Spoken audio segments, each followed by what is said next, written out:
Hey, what's going on, guys? This is Alex, the Asian truck driver. Today I wanted to make an informative video about truck parking for beginners. So I know a lot of you out there that are actually in the class now, and you made that step so that you can actually be a truck driver and you have your license. You're thinking, okay, I passed my test, but I'm a little nervous about parking and backing up. I'm telling you right now, I'm still nervous about parking and backing up. I talk to a lot of people in the trucking business, and they say you're always going to be a greenhorn or a green pea or what have you until the day you die, because you want to keep on learning and hope that you learn something new every day. So getting back to this video, parking. I'm going on my 4th, 5th year of driving, and I'm a household mover. So we go to residential areas because that's where people move. A lot of these drop and hook drivers, they do not. They go to actual warehouses and they go to big commercial business areas. So it makes it a little bit easier. And I'm telling you this right now, even I'm still nervous. I have trouble with backing up all the damn time. If you're not nervous about it, then there's something wrong with you. So let's begin this video.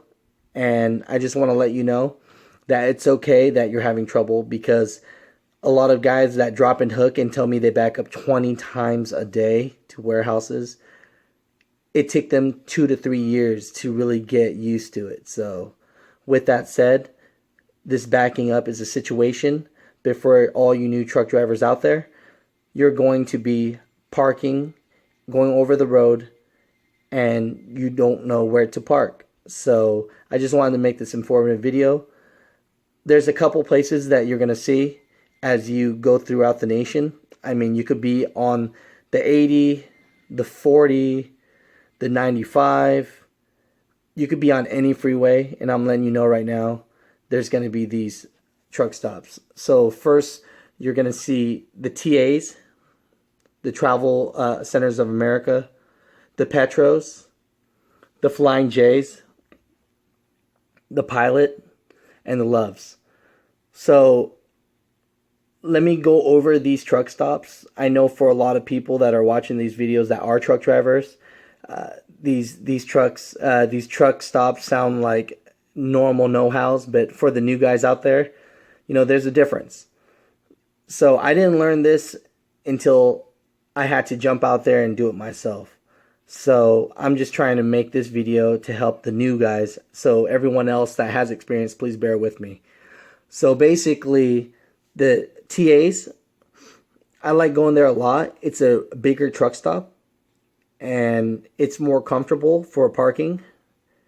And the cool thing about the TAs, and a lot of the other truck stops do it too, but they do reserve parking where you can actually call a 1-800 number and you could get front, basically VIP parking. It costs $10 to $15, but you could call on the phone and then you can have a reserved parking. Because I'm telling you this right now, after about 5 or 6 o'clock, there is no parking.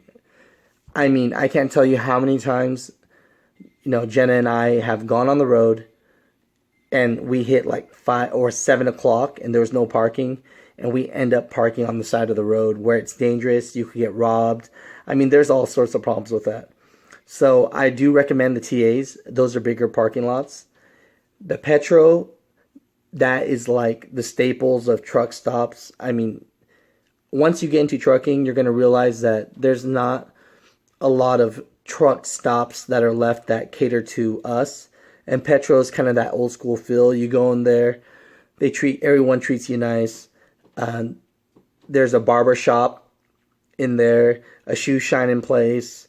You could go to the cash register and ask them for DVDs to pop in to watch a movie. So it feels very comfortable. It's a lot older, but it's kind of like the last of its kind. But one thing I do like about Petros, that others can chime in on it, but the parking lot is huge. I mean, for some reason, they just thought acreage was important, square footage was important with this bad boy. So I would recommend TAs and Petros.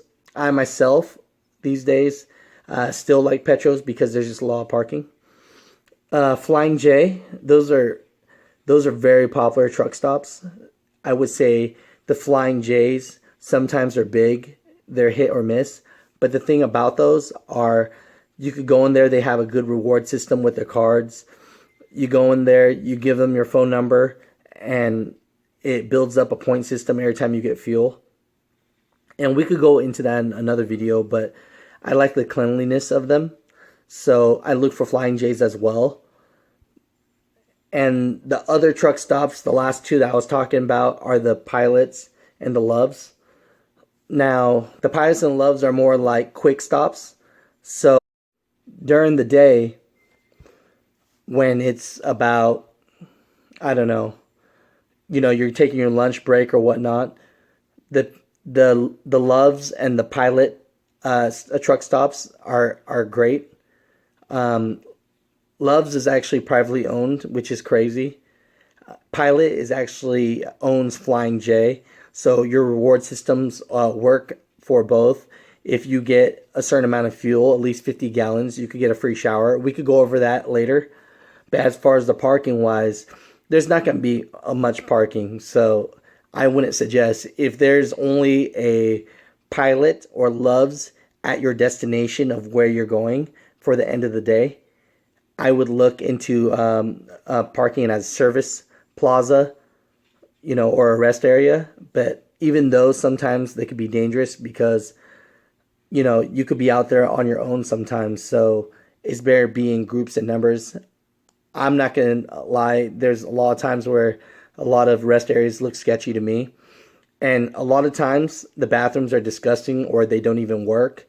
So as a new driver, I know a lot of you like parking where it's convenient. So I would say park at the rest area that'd be the last. So what I do is once it hits about 6 o'clock, if I know there's not a Petro or TA or Flying J around, I'll try to find a rest area or a service station and park there. Now, the difference between a rest area and service station is a rest area is basically, you go in, there's parking and there's bathroom and maybe vending machines. Once you start getting to the East Coast, if you're from the West Coast, there's something called service stations. And basically, they have like a Dunkin' Donuts in there. I mean, it's a lot more comfortable. So I would recommend that. But for all you new guys and girls that are going to be parking, I'm letting you know right now, stick to the Petros, the TAs, and the Flying Js. And when you go in, just park in the back, park forward. If you don't have to back up to park, please don't. I mean, there's a lot of professionals out here. They always want to get the top spot. When I was brand new, they would tell me, hey, go in and park.